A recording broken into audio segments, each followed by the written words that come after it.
angiotomografia de artérias coronárias. É um assunto, um pouquinho complexo para algumas pessoas, um pouco mais tranquilo para outras, mas, a gente vai tentar discorrer um pouquinho aqui sobre esse assunto, salientando que a função e obrigatoriedade do tecnólogo ou do técnico em radiologia ou hã, da pessoa que vai operar, né, do operador do equipamento de tomografia, é executar a técnica, tá.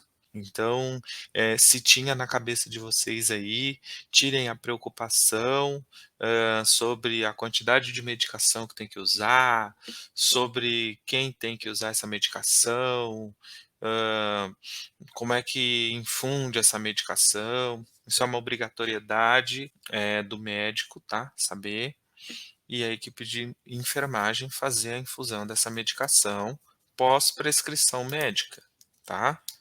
Então a gente precisa saber fazer a aquisição no momento certo. Antes de fazer a aquisição, entender um pouco do paciente, né, entender o que levou aquele paciente até a gente, né, entender o que levou esse paciente até o serviço, para que aí a gente, com mais algumas informações do paciente, né, entender qual acesso venoso que o paciente tem, como é que está esse paciente, orientar bem o paciente, fazer com que o paciente entenda que ele é a peça principal para que o exame saia da maneira adequada, da maneira que o médico, cardiologista, né, especialista que vai laudar o exame é um cardiologista, né, especialista em radiologia, diferente dos exames mais convencionais de tomografia, que são médicos radiologistas.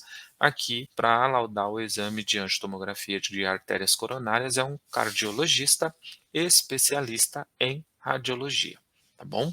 Então, para que o médico tenha a imagem necessária, é importante, né, aí ressaltar que o profissional ele tem que ter um conhecimento vasto em anatomia, tá? E aí ele tem que ter um domínio de anatomia cardiovascular para que ele consiga aí entregar o melhor, né? Entregar eh eh, a melhor aquisição possível, e depois da aquisição, né, como a gente está vendo essas imagens aí acima, né, em um axial, né, ou um coronal aí, né, da artéria coronária. Então é importante também frisar que aquele axial costumeiro que a gente está acostumado a ver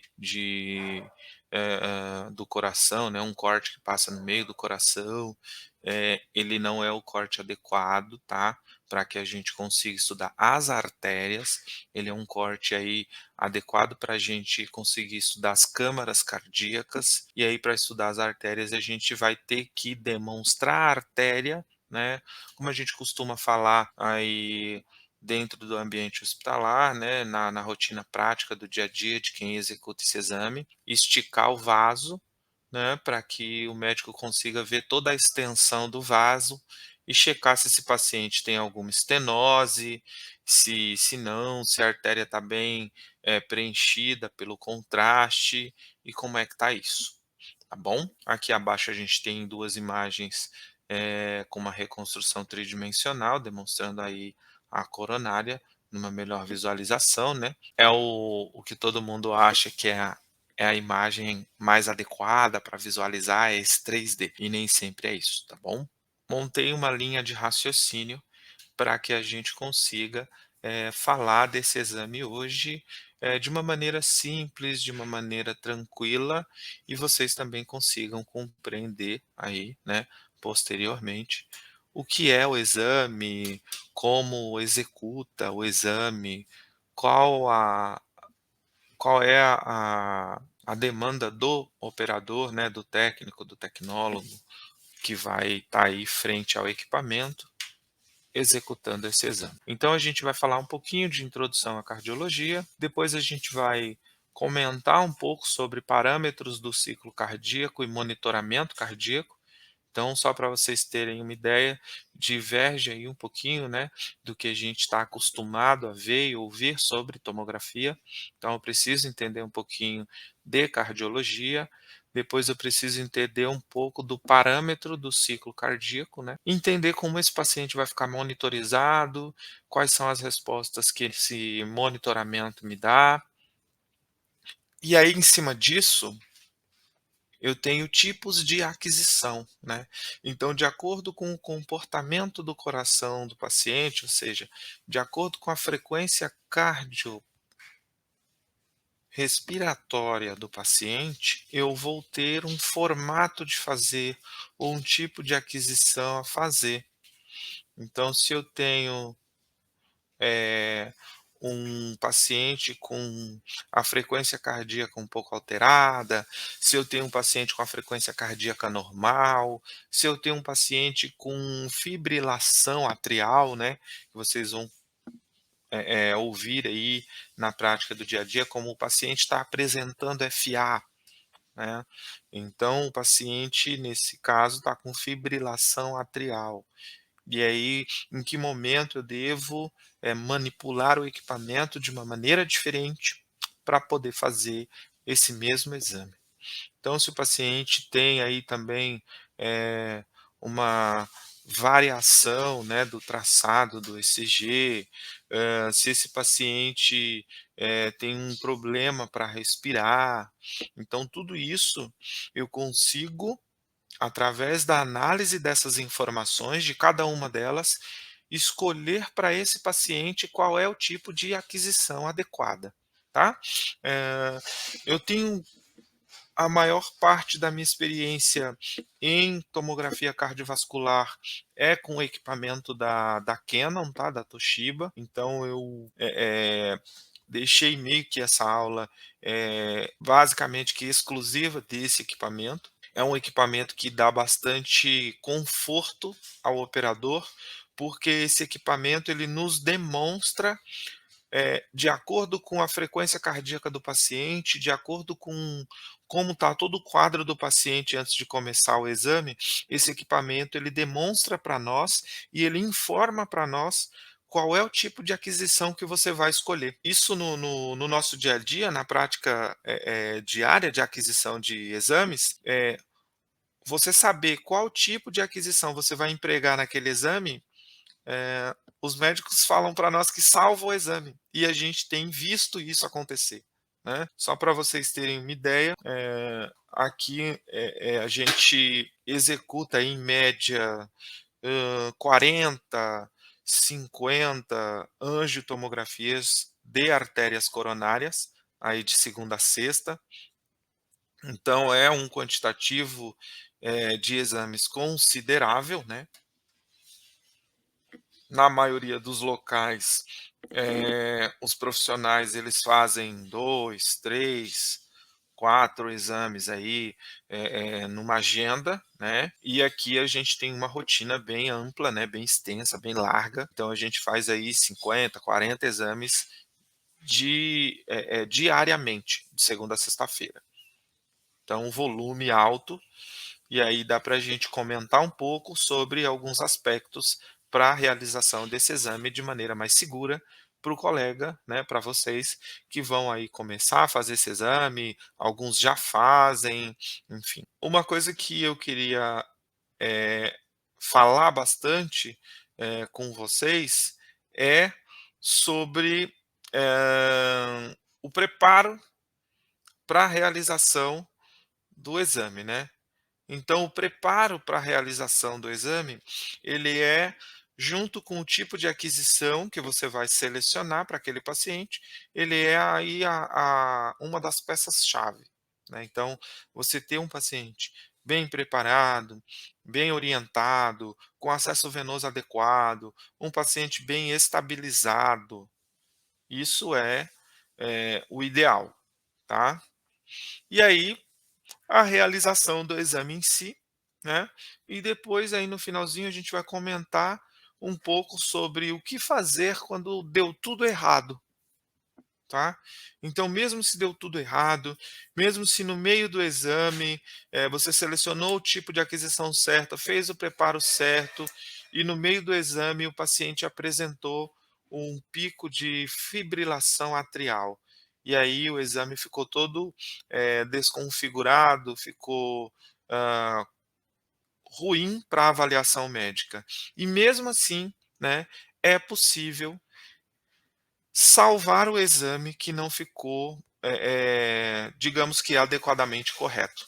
Então olha só que interessante, mesmo eu fazendo uma angiotomografia de artérias coronárias, eh, depois de adquirir o exame, eu consigo, modificar algumas coisas no exame, mas eu só consigo isso dependendo do tipo de aquisição que foi feita. Então, de acordo com o tipo de aquisição que foi feita, eu consigo fazer algumas manipulações que vão fazer com que o médico consiga ter a informação adequada para poder laudar o paciente, e aí evita de reinjetar contraste nesse paciente, e isso é interessantíssimo, tá. Mas voltando aqui, né, para que eu tenha essa possibilidade, eu preciso ter o pleno domínio do equipamento e entender o que eu vou fazer com aquele bloco de imagens que eu já fiz a aquisição. Como é que eu vou fazer essa reconstrução? Então, quando a gente fala de fazer uma reconstrução depois de o exame ter terminado, eu vou ter que mudar, né, criar um traçado de ECG novo para esse exame. Então, por isso se faz importante eu entender o que é um ciclo cardíaco, como são os parâmetros desse ciclo e como é o monitoramento. Tá joia? Então aí, né, uma breve introdução, coloquei algumas imagens aí, né, de reconstrução tridimensional, para deixar aí o nosso slide mais bonitinho. E aí a gente tem na primeira imagem uma reconstrução só mostrando a imersão a saída das coronárias aí da aorta descendente. E aí nas outras imagens, a gente já tem, né, em 2 imagens só o coração e a coronária, e na outra imagem a gente tem aí uma reconstrução tridimensional, né, de um paciente com uma, revascularização, né, a gente vê que tem, eh, uma artéria vindo aqui de cima, ó, desse lado, e aqui desse lado também. Então, o paciente que é revascularizado, a gente tem que fazer um estudo do tórax inteiro por tomografia para poder fazer a avaliação das coronárias. E aí, né, um pouquinho de introdução à cardiologia. Então, as doenças cardiovasculares permanecem, né, aí como a principal causa da mortalidade no Brasil e no mundo ocidental, né. Então, aí a doença, arterial coronariana possui uma relação direta com os principais fatores, né, como pressão alta, colesterol, fumo, diabetes, excesso de peso. E aí a gente entra em alguns,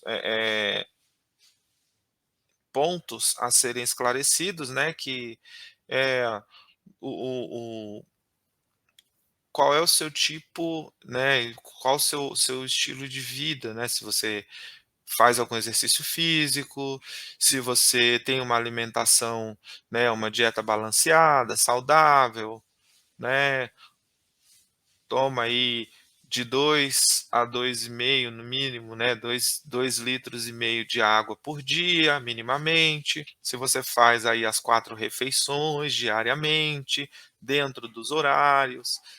Se você tem aí na sua dieta, hortaliças, verduras, frutas, legumes, né, eh, se você não usa aí fast food, se você não faz um uso abusivo aí de hambúrgueres e pizzas, tudo aquilo que é gostoso, né, em excesso acaba prejudicando um pouquinho. Então aí a gente tem as instituições como o Colégio Americano de Cardiologia, né, e a Associação Americana de Cardiologia, né, então American College of Cardiology e o American Heart Association. Então a gente tem essas 2 instituições aí, que são, eh, instituições de renome internacional, e essas 2 instituições estabeleceram o exame de angiotomografia das artérias coronárias como método de imagem não invasivo, né, para avaliação da doença arterial coronariana e de algumas outras doenças cardiovasculares. E esse exame ainda hoje é o exame de escolha, né, quando a gente pensa em avaliação das artérias coronárias e de algumas outras doenças cardiovasculares por meio de um exame não invasivo, tá? A gente tem um outro exame que a gente também pode associar aí à avaliação cardíaca, mas ele já é um pouco mais complexo, né, que é a ressonância magnética.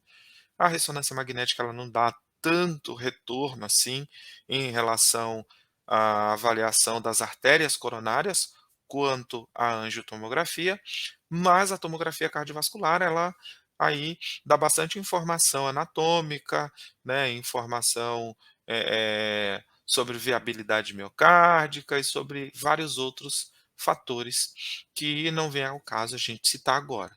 Mas existe aí, né, uma meio que uma balança entre a angiotomografia de coronária de um lado e a ressonância magnética cardíaca do outro lado. Então cada uma tem aí sua particularidade e cada uma tem aí, eh, os seus, momentos de serem utilizados aí pela equipe cardiovascular para avaliação desse paciente. E aí, como toda angiotomografia, né, exceto TEP, né, o TEP na prática clínica e na prática diária, do dia a dia, a gente faz o estudo direto com contraste, né, mas nas outras angiotomografias a gente faz um estudo sem contraste, e aqui na angio de coronária a gente faz uma aquisição chamada score de cálcio, né. Então é aí, uma avaliação sem contraste para ver aí as artérias coronárias, para ver se tem placa, calcificada, para ver quantas placas, né, a quantificação dessa placa. Então a gente tem aí o score de cálcio. O score de cálcio é uma tomografia computadorizada, né, que iniciou sua aplicação dentro da cardiologia, né, a avaliação da do coração por tomografia teve aí o seu início com o score de cálcio. Então esse score de cálcio ele quantifica e classifica o cálcio nas artérias coronárias. Emerson, qual a diferença de quantificar e classificar? A gente tem 2 modos de avaliar isso. Então a gente tem aí, uma tomografia a partir de 64 cortes, que tem aí a possibilidade de você, fazer um estudo do tórax, né, com cortes aí de 1 milímetro, de 0,5 milímetro, o médico consegue classificar, né. Então ele consegue dizer se tem ou se não tem placa calcificada na coronária.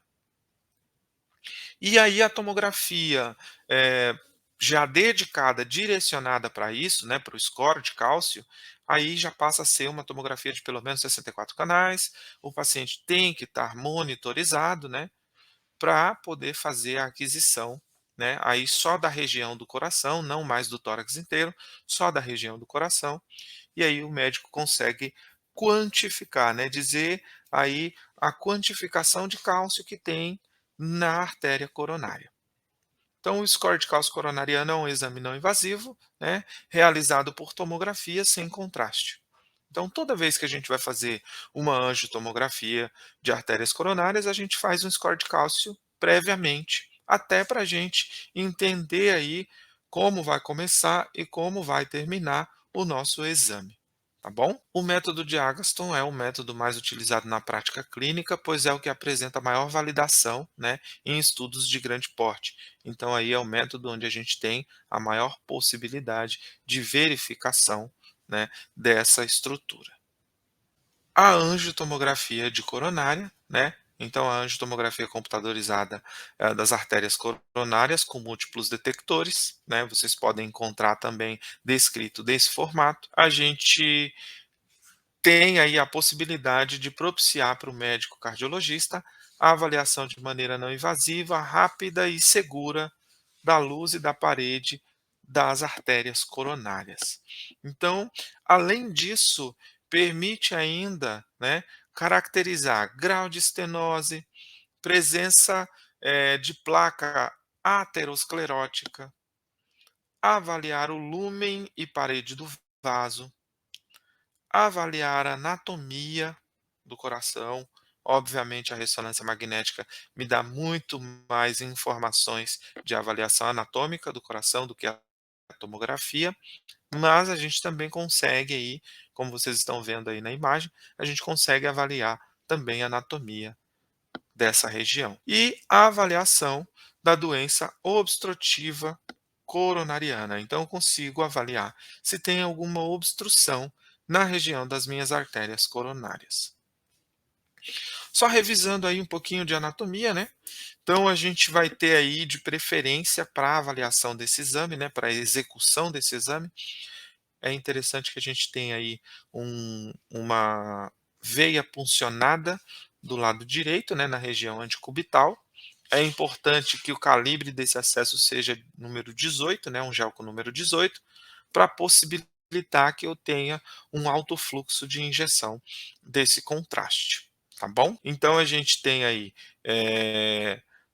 o contraste junto com o sangue vai chegar pela veia cava superior, né? Então ele vai ali na região antecubital, ele vai subir pela veia braquial, depois subclávia, depois ele vai chegar na veia cava superior, aí ele vai chegar no átrio direito, ventrículo direito, aí ele vai sair pelas artérias pulmonares, depois ele vai lá para o pulmão, faz a hematose, que é a troca gasosa, ele volta pelas veias pulmonares, átrio esquerdo, ventrículo esquerdo, ele vai sair pela aorta, e aí no momento que ele chegar na aorta descendente, a gente começa aí a fazer o nosso estudo, tá? Lembrando que esse estudo deve ser feito com um bloco de cortes apenas exclusivamente na área cardíaca, tá?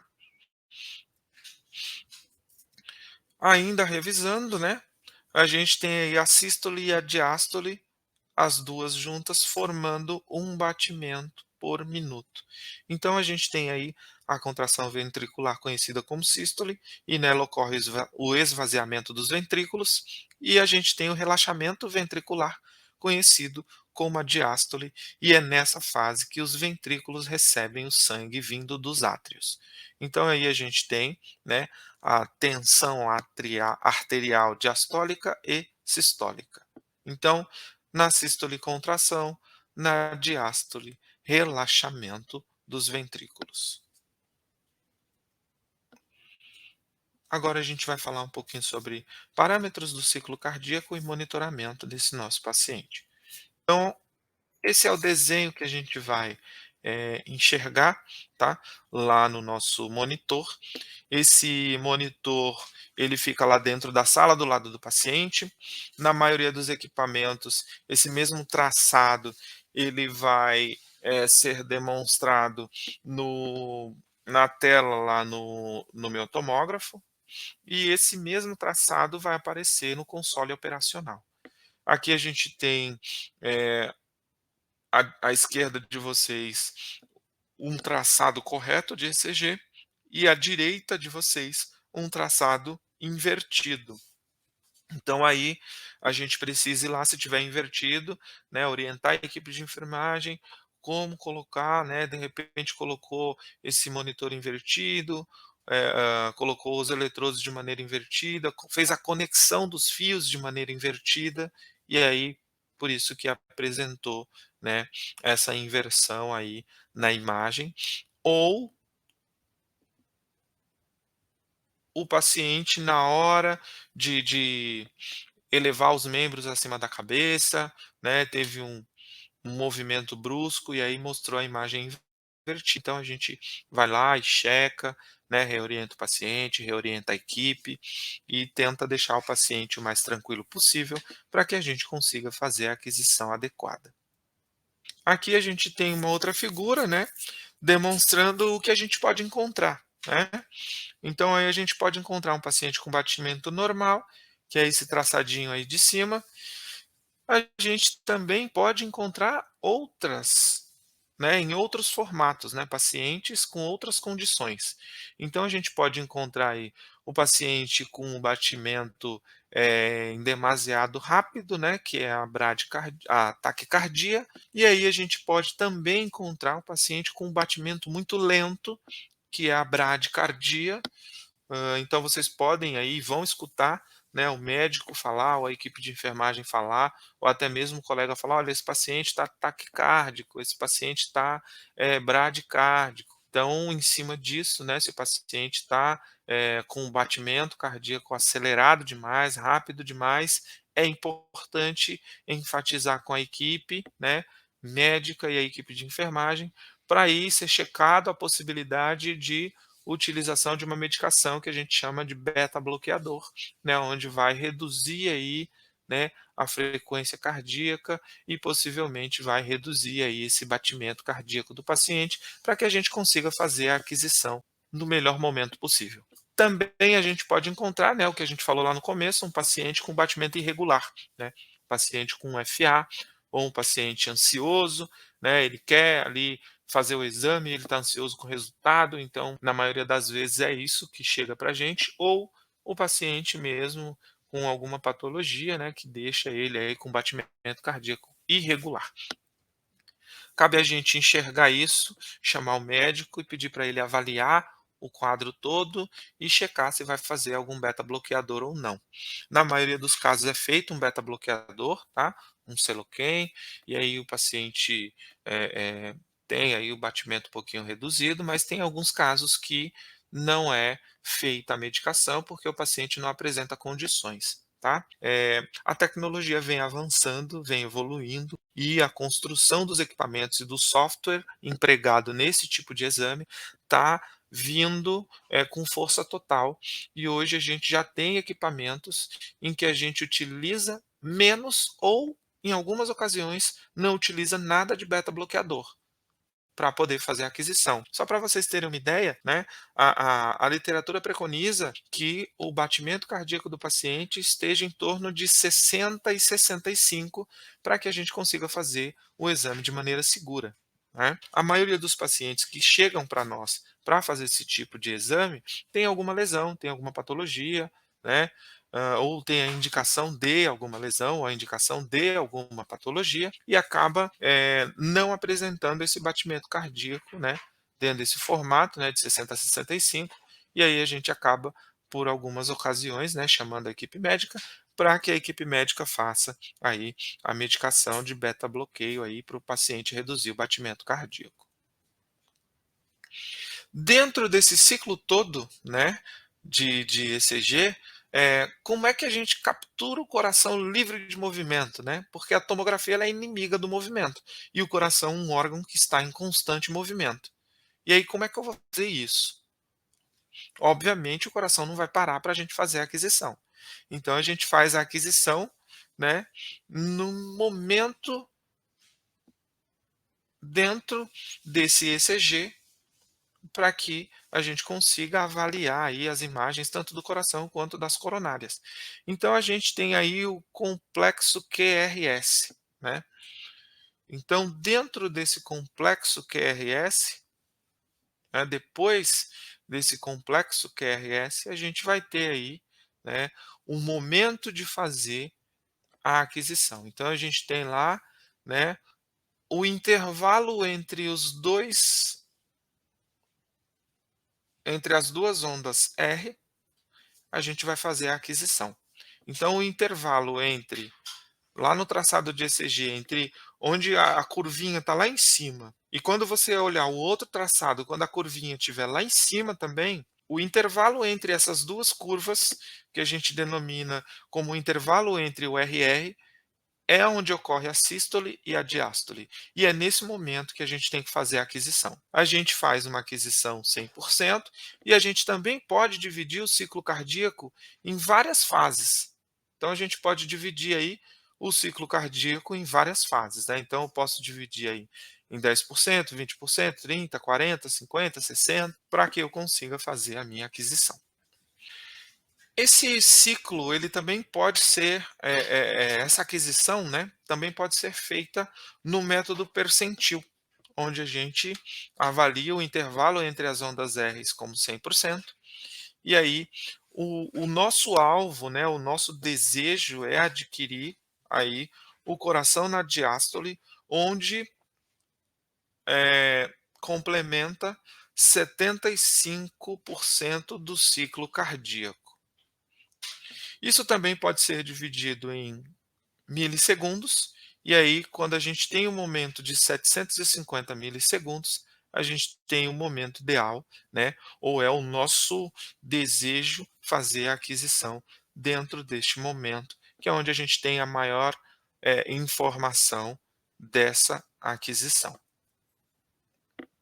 Aqui a gente tem o nosso monitor cardíaco, né, ele fica lá do lado do paciente, em algumas ocasiões em cima da mesa, né, de exames, não tem problema nenhum, só precisa tomar um pouquinho de cuidado com os fios, para na hora que a mesa for se movimentar para fazer a aquisição, esses fios não ficarem ali, né, entre os trilhos de movimentação, né, entre os rolamentos de movimentação da mesa e não serem danificados, uma vez que eles têm toda uma preparação, né, o cabo tem toda uma preparação para o ambiente de tomografia, né, e aí se ele for danificado, o custo é muito alto, e você aí acaba prejudicando o estudo do paciente também, né, não conseguindo fazer o exame dele.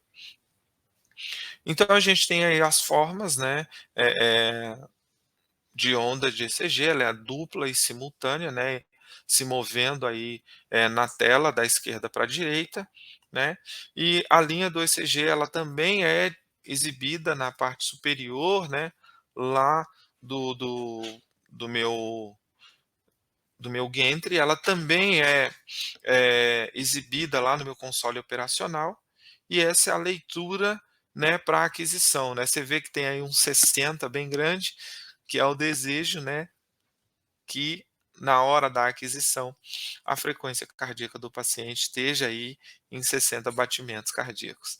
É interessante aí, do lado do 60 tem um desenho de um coração e está escrito aí "filter on", né, então o filtro está on, está habilitado o filtro. Aqui a gente tem o monitoramento do paciente, né, um desenho aí para monitoramento do paciente, né. Então o RA, né, RL, LA e LL, né, então, eh, a gente vai ter ali na região do tórax esse monitoramento, tá. Em último caso, a gente vai pôr esse monitoramento em região de braço e em região de perna, tá. Então, para esse monitoramento, para a colocação desses eletrodos, é exatamente nessa região onde está demonstrando aí no tórax, tá? Um pouquinho abaixo da clavícula direita e da clavícula esquerda, e ali nas laterais, né? Um pouquinho para a lateral direita e um pouquinho para a lateral esquerda, ali na altura das costelas flutuantes, é onde a gente vai ter aí a aquisição, a colocação dos eletrodos. De preferência, né, não colocar os fios na região da área cardíaca, para que a gente não tenha artefato ocasionado pelo fio. Utilizar álcool e gaze para realizar a asepsia da pele do paciente, friccionar bem a gaze ali. Se o paciente tiver muito pelo, né, é importante ali fazer a tricotomia do local. Os eletrodos superiores devem ser colocados aí 3 centímetros acima do mamilo do paciente. Os eletrodos inferiores, né, devem ser colocados aí na altura do processo tifoide ou do apêndice tifoide, que na região lateral aí do paciente. Os eletrodos colocados de maneira incorreta, né, de forma incorreta, prejudicam o exame e prejudicam também a reconstrução final, caso o exame não fique tão bom assim. Caso precise fazer, né, uma nova reconstrução com uma nova reformulação do traçado de ECG. Aqui só demonstrando, né, o que está escrito lá no slide anterior aqui, né, região de braço esquerdo, braço direito, perna esquerda, é para monitoramento de um paciente pediátrico, tá? Aqui novamente, né, mostrando aí o monitor, né, com um zoom maior. Então essas duas opções aí, ó, o filtro e o pillock devem estar on, devem estar habilitados. Essa região aqui também, ó, essa região aqui que faz a medição, né, a mensuração da impedância, é impedância mesmo, tá? Não é imperância. Então, essa mensuração da impedância, todos os valores têm que estar na mesma coloração. Se a gente tiver aqui algum valor na coloração vermelha, corresponde a um eletrodo que não está bem colocado ou o eletrodo não está bem afixado na pele do paciente por conta de algum pelo, porque o paciente fez alguma movimentação, ou porque o paciente está sudoreico, ou o fio não está bem conectado nesse eletrodo, e aí é importante a gente checar e reconectar. Observar também se essa informação aqui apareceu, ó, baixo sinal, né, então, baixo sinal do eletrodo está sendo recebido. Se o baixo sinal do eletrodo está sendo recebido, né, então verificar a posição do eletrodo, de repente reposicionar esse eletrodo, aí é importante conhecer o paciente, se esse paciente já fez alguma cirurgia cardíaca ou não, né, se esse paciente, tem aí algum problema específico, ou se é somente o eletrodo que não está bem posicionado ou o fio que não está bem conectado. Aí a medida de impedância, como eu falei para vocês, né, exibe o valor médio da impedância entre a pele do paciente e o eletrodo, né, que vai dar a condução, né, elétrica para isso. E aí a gente tem aí, caso algum eletrodo esteja vermelho, né, ou acima de 50, o valor significa que esse eletrodo está fora da derivação padrão, e aí a gente precisa retirar e reposicionar ele. Colocar ele um pouquinho mais à direita, um pouquinho mais à esquerda, um pouquinho mais acima, um pouquinho mais abaixo.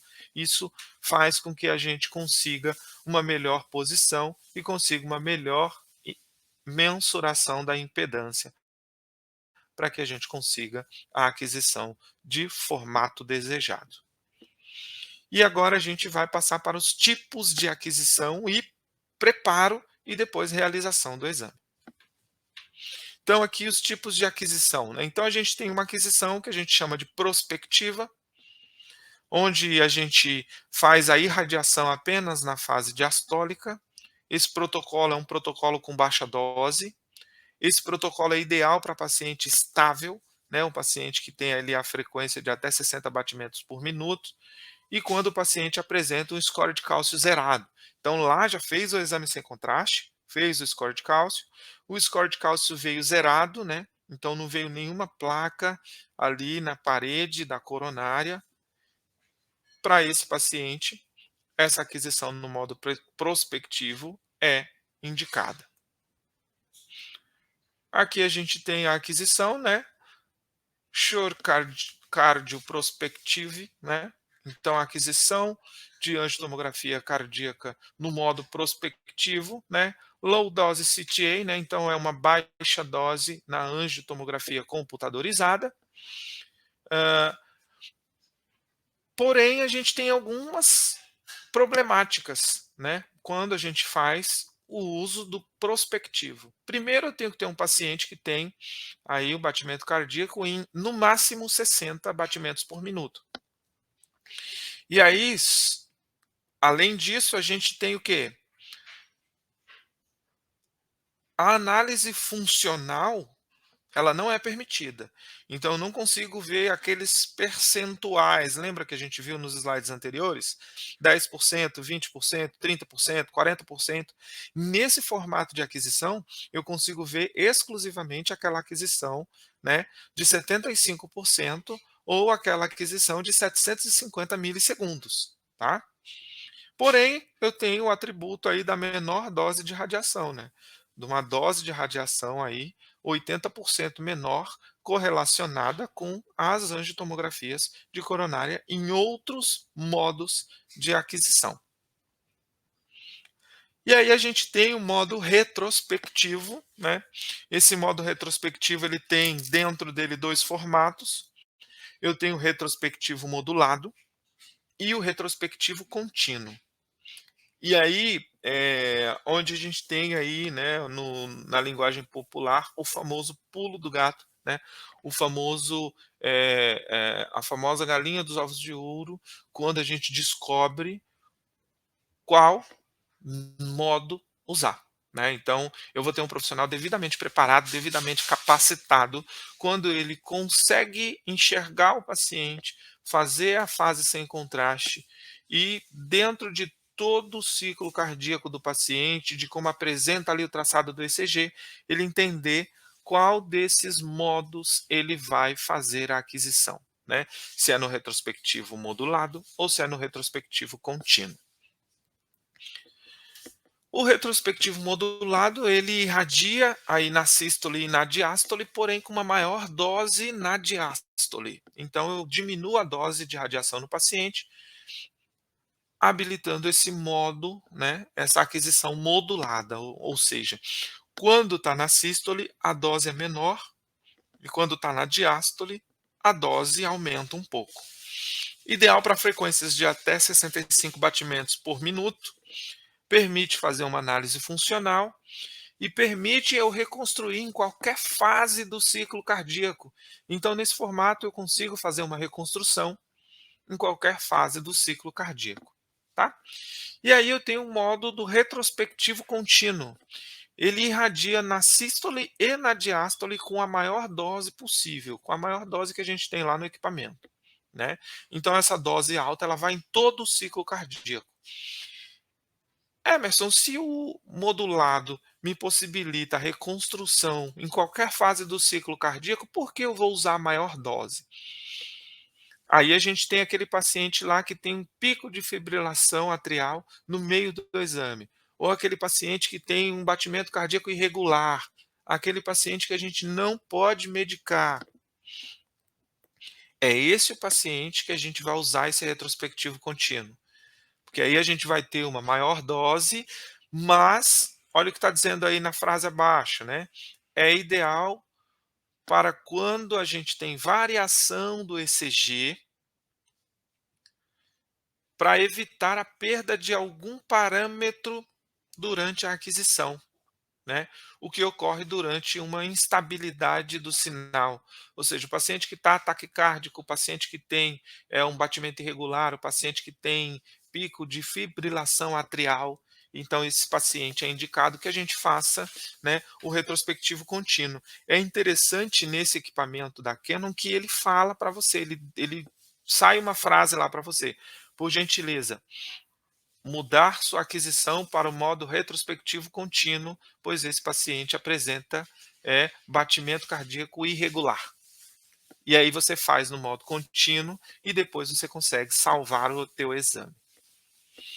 Aqui a gente tem, né, o CTA e o CFA, porque faz uma análise funcional, né, e o CTA é a angiotomografia convencional. Então aqui a gente tem o retrospectivo modulado, né? Então eu tenho ali uma dose baixinha na sístole, né, no começo, depois da onda R ali, e lá no finalzinho, né, quase chegando na outra onda R, a gente tem um aumento da dose. Então a gente tem um alto MA para a reconstrução principal, que é lá, né, na diástole, onde a gente vai ter ali o objeto de desejo, né, os 75% ou os 750 milissegundos. Então por isso que ali no modulado a gente aumenta a dose nesse ponto. Tá? Então, dose baixa na sístole, dose alta na diástole. E aí, a gente tem um baixo MA para sístole, alto MA para diástole, e a reconstrução funcional ela pode ser feita. Por que a reconstrução funcional ela pode ser feita? Mesmo no modulado, porque eu tenho irradiação durante todo o ciclo cardíaco. Aqui no modo contínuo, né, então eu tenho um MA constante durante todo o ciclo cardíaco, né? Novamente é possível fazer a reconstrução funcional porque eu tenho irradiação durante todo o ciclo cardíaco. Então vamos voltar aqui só para vocês entenderem o que a gente falou agora. Ó. Aquisição prospectiva. Eu tenho a aquisição apenas na diástole. Aquisição retrospectiva modulada, irradiação em todo o ciclo, maior dose na diástole. Aquisição modo contínuo, irradiação com a maior dose em todo o ciclo cardíaco. Então, se eu tiver um problema no ECG, eu consigo reconstruir através desse formato de aquisição. E aí a gente começa a fase crucial, né? O passo a passo do exame. Primeiro momento, primeira coisa que eu tenho que fazer, o paciente veio com o preparo adequado, né? Então, prepare o posicionamento do paciente. O que faz parte disso? Então, o paciente está com jejum de 4 horas, esse jejum, nessas 4 horas esse paciente não fez a ingesta de nada que tenha cafeína na sua composição. O paciente recebe uma explicação completa, ou seja, o profissional vai lá junto com a equipe, né, ou só a equipe de enfermagem, mas é importante que o profissional participe disso, né, o profissional operador participe disso. Informe para o paciente o que vai acontecer, que vai injetar um contraste, que vai aquecer o corpo, que ele vai pedir para o paciente fazer a respiração em alguns momentos, né, que vai colocar eletrodos, né, no paciente, que vai monitorizar ele para poder fazer a aquisição. Explique basicamente o que é o exame para o paciente se sentir mais seguro. Segundo ponto, né, terceiro ponto aí, a equipe de enfermagem vai ter que fazer a punção venosa, né, de preferência no membro superior, na região antecubital direita, com um gelco no calibre 18 ou 1,20 pelo menos. Se não for um 18 ou um 20, é inviável, é impossível fazer o exame, porque eu preciso de um fluxo alto de injeção de contraste, né? Eu preciso de pelo menos 5 ml por segundo, é o mínimo, para a gente conseguir fazer um estudo adequado. Posicione o paciente para a gente fazer um scout em AP, né? E um scout em perfil, então o paciente vai ficar em decúbito dorsal, né, no meu equipamento, de preferência que os pés do paciente estejam entrando primeiro no gantry para eu conseguir enxergar o paciente, né, enxergar a cabeça dele, enxergar os membros superiores dele elevado, enxergar ali o monitor, para que os fios do meu ECG fiquem para cima da cabeça do paciente, e aí eu corro menos risco de enroscar esses fios em algum local ou desses fios ficarem na área cardíaca. Aí a gente vai deslocar um pouquinho o paciente para a direita, né, para que o coração fique no isocentro do equipamento. Os braços do paciente deverão ser elevados acima da cabeça, exceto quando o paciente não consiga fazer essa elevação. E aí a gente verifica o sinal do ECG se ele está limpo, né, porque a gente movimentou o braço do paciente, então pode ser que tenha aí algum o traçado do ECG tem alguma variação, né, por conta dessa movimentação. Segundo passo, treinar a respiração com o paciente. Então é importante que você peça para o paciente respirar fundo, né, e prender a respiração, ou só prender a respiração. Aí você vai fazer ali uma contagem rápida, né, ou contar até 10, até 15, até 20, para você ver se o paciente consegue manter nesse ponto, né, nesse momento a apneia, é basicamente ali, o tempo de aquisição. Então, obviamente nas literaturas está escrito isso aqui, né, que a gente vai instruir para que o paciente faça uma inspiração de 75% da capacidade máxima do pulmão. Obviamente, se a gente falar desse jeito para o paciente, ele não vai compreender, né. Então a gente pede para o paciente fazer uma respiração, né, mas não respirar tão fundo assim, ou apenas prender a respiração se você vê que o paciente é muito confuso, tá? E senão, esse negócio de respira fundo, solta o ar, respira fundo, para de respirar, confunde um pouquinho o paciente, né, principalmente pacientes mais idosos, e aí acabam por prejudicar o exame. Então, se você vê que o paciente é confuso, pede para aprender a respiração apenas e você consegue também aí fazer uma boa aquisição, tá? Observação: a frequência cardíaca do paciente, na hora que você pede uma apneia ou uma inspiração e apneia, né, respire fundo e segure ou prenda a respiração, essa frequência cardíaca ela vai variar, ela pode ter uma oscilação para mais e para menos de até 10%, tá? Se isso aumentar, é considerável chamar o médico novamente para que ele avalie a possibilidade de fazer uma medicação para reduzir o batimento cardíaco, conforme está escrito aí embaixo, né. Então, se a oscilação for maior do que 10%, considere a utilização de um beta bloqueador. Terceiro ponto, a aquisição do score de cálcio, né, fazer a aquisição do exame sem contraste da área cardíaca, né. Então essa aquisição, ela é importante, para ela eu não preciso ali do beta bloqueador, tá.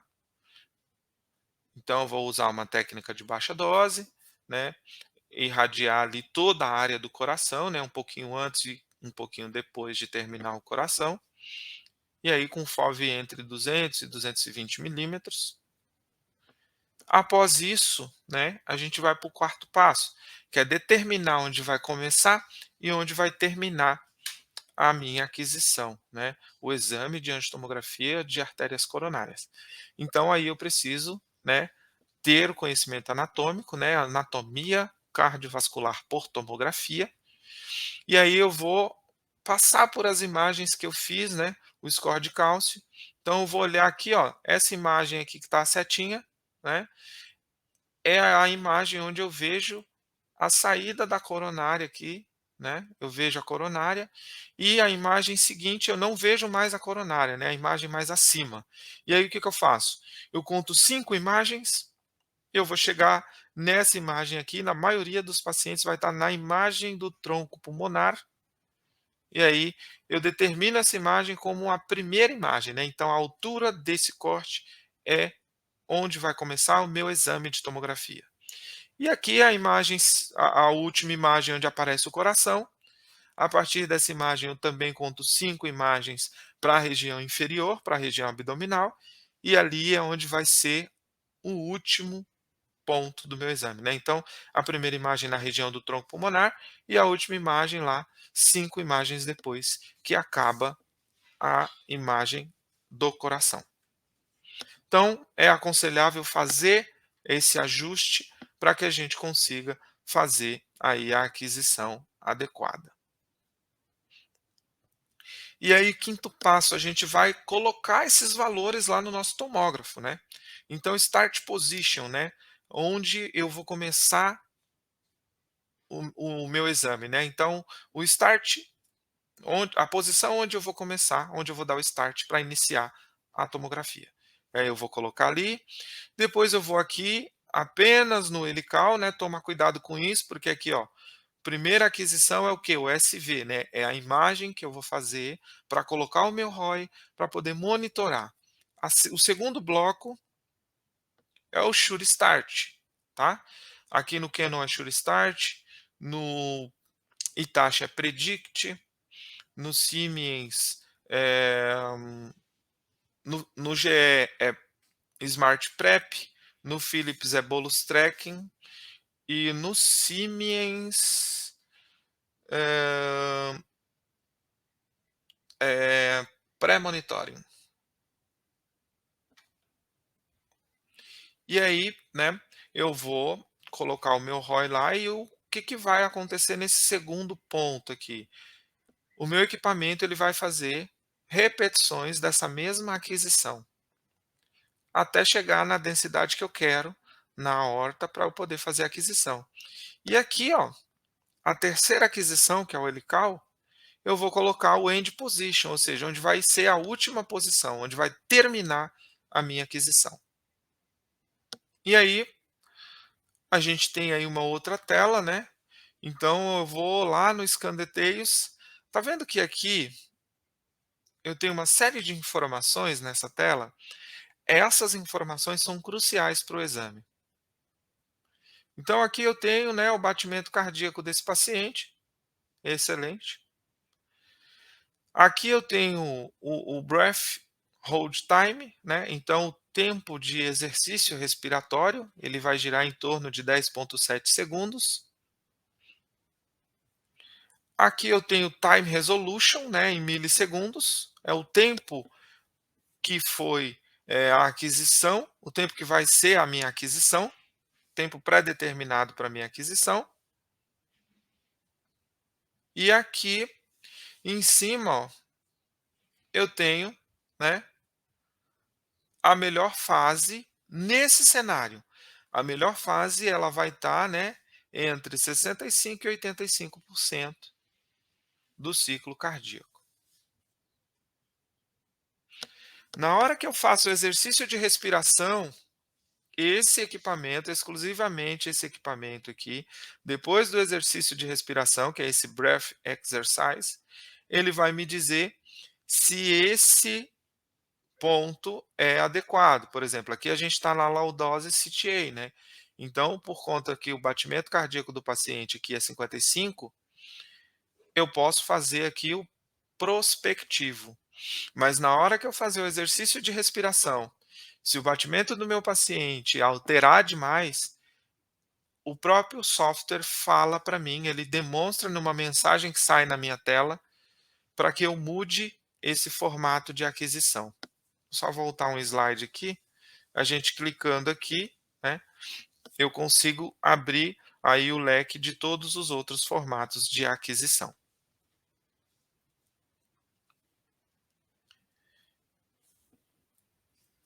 Aí, selecionado o modo de aquisição adequado, eu posso só repassar aqui no Recon Details para ver quais são as reconstruções que eu tenho, né? E aí eu começo a fazer a minha aquisição. Então, eu começo a fazer, né, o Shure Cardio, né? Então, eu vou começar a monitorar. Aí eu disparo o meu contraste, disparo o meu equipamento e ele vai fazer aquela aquisição, né? Ah, Emerson, por quanto tempo essa aquisição ela se repete? Por até 40 vezes, tá? Então, aí em torno de 30 a 40 segundos, essa aquisição ela vai se repetir em até 40 vezes para que a gente comece a fazer a aquisição. Então, aqui a gente tem o bloco de aquisição, né, da angiotomografia de coronárias, e aqui eu tenho, né, no momento da respiração, a gente deixa taxado 2 segundos, que é o delay de início da aquisição. Por que 2 segundos? A partir do momento que o paciente começa a apneia, 2 segundos depois, essa apneia, ela se a frequência cardíaca se estabiliza. E aí eu começo a fazer a minha aquisição. Então aqui, ó, delay após instrução de respiração. A frequência cardíaca do paciente normalmente se torna estável após 2 segundos que a respiração é retida. Certifique-se de deixar 2 segundos de atraso para início, né, da aquisição. Então, depois que você pediu para o paciente respirar fundo, 2 segundos depois começa a aquisição. E aí isso pode ser alcançado de duas formas. Quando eu tenho um comando de voz gravado ou quando eu coloco um tempo de atraso a partir do momento que eu faço o comando de voz com o paciente. Aqui a gente tem os 3 formatos, né? O Low Dose CTA, que é o prospectivo, né? Então, quando o exercício respiratório chegar ali em 55, 60 batimentos, está ok, eu uso ele. Passou de 60 batimentos cardíacos, é importante que eu use o retrospectivo modulado. E passou de 65 batimentos cardíacos, o próprio equipamento, de acordo, o próprio software, tá vendo? Ó? Caso durante o exercício respiratório o software detecte muita oscilação da frequência cardíaca, o software vai sugerir a troca para o retrospectivo contínuo. Então, além de passou de 65 batimentos cardíacos, ou a frequência ficou ali com muita oscilação, o próprio software indica a você que a melhor aquisição é a retrospectiva modo contínuo. Aqui é a primeira imagem, né?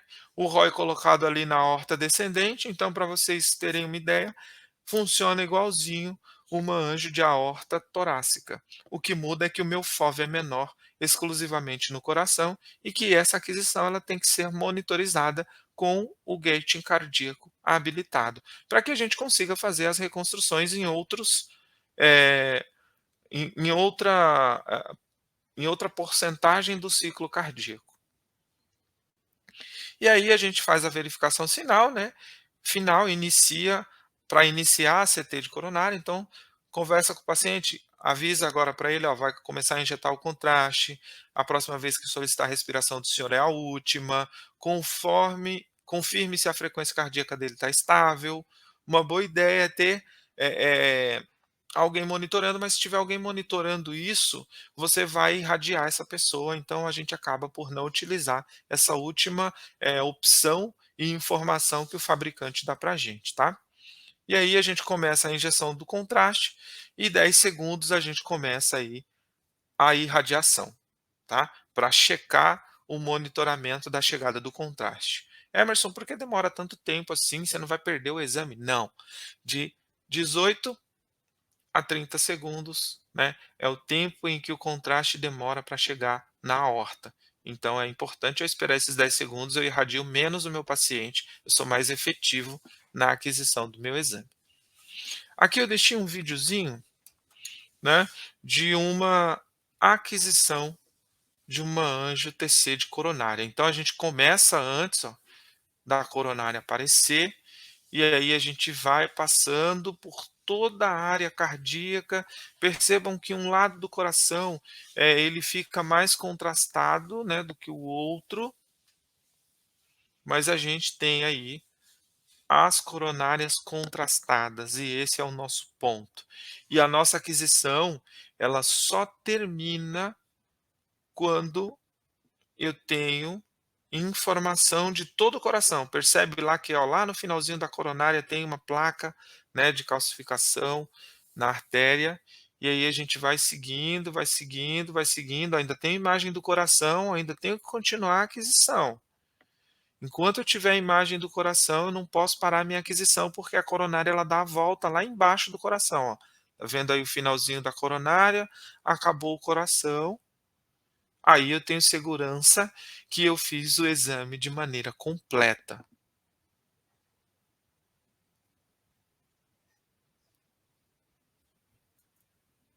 Aqui a gente tem uma imagem, uma reconstrução tridimensional de um paciente revascularizado, né, com aquela mesma imagem que a gente tinha no início. Aqui a gente tem a reconstrução de um outro coração em tridimensional. E aqui a gente tem a reconstrução, né, apenas das coronárias e da saída delas da aorta descendente. Tá joia? Gente, era isso aí, né, que eu tinha para falar de coronárias com vocês. Espero que tenha esclarecido um pouquinho, né, do que é esse exame tão complexo e que depende totalmente do nosso conhecimento do software do equipamento e do nosso conhecimento de anatomia cardiovascular por tomografia, né, e de todo o a nossa interação com a equipe multidisciplinar e com o paciente. Tá joia?